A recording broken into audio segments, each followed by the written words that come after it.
We are way past that spring frost date, so you know what that means? It is time to start planting. Debbie Zeri is from Spring Hill Garden and Spring Hill Nursery and Gardens Alive in Tip City, and she's live this morning talking ornamental grasses. Good morning, Debbie. Good morning, Megan. You know, ornamental grasses are so wonderful, and they're really rising in popularity because they're so easy and versatile. Yeah, and when I look at the grass, I don't really think flowers, or I think, where exactly should I put the ornamental grass to make it actually look right? So if you're doing something in a pot or if you're doing something around your yard, where should you put the ornamental grasses?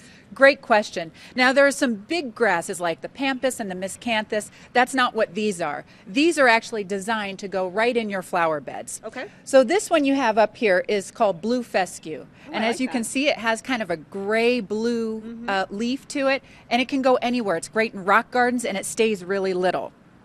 This one here, The big tall one in the back. yeah, Looks kind of like a weed, I'm not going to lie, Debbie. well, you know, when you plant this in mass, it actually looks like water. Oh, it's okay. really beautiful. It's called a Japanese hakone grass. It comes from the wet mountains of Japan.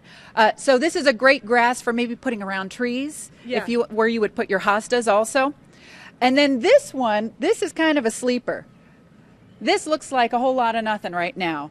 But this is called a pink muley grass, and this will get 2 to 3 feet tall. Wow. By 2 to 3 feet wide, and in August it gets these beautiful huge plumes that look like cotton candy. And what's the name of this one again? Pink muley. So Pink muley. Okay. this one is really good for maybe softening corners around buildings or using as an accent in your mixed beds. Yeah. I love this grass. And when you talk about landscaping, obviously you could put grass there, but maybe to fill out one of your pots you have on your front porch. I know I put some ornamental grass at my mother's suggestion into one of my pots, and it looks similar to this. What type of ornamental grass is this one? Okay, now this one is called a carex, which is technically not a grass, but we lump them in with the grass because, Okay. of course, it looks like one. So you see you've got this nice mixed pot here with some annuals, but it doesn't have enough height to it. So all you have to do is just add a grass. All right, looks good. Just plant it in there. Another question I have for you: do you make sure to kind of really tighten that soil up around whatever you plant in the pot?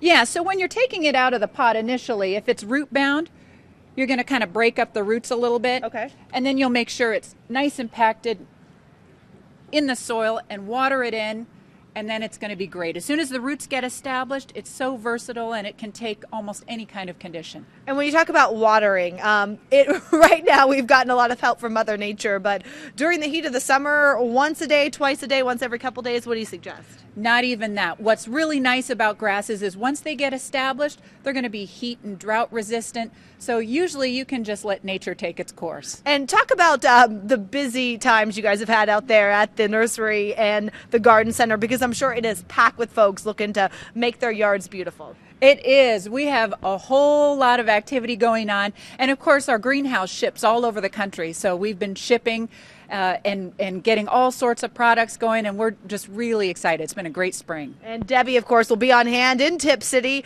at Spring Hill Nurseries and Gardens Alive to give you any advice you need. And we have more information on her business on our website, fox45now.com.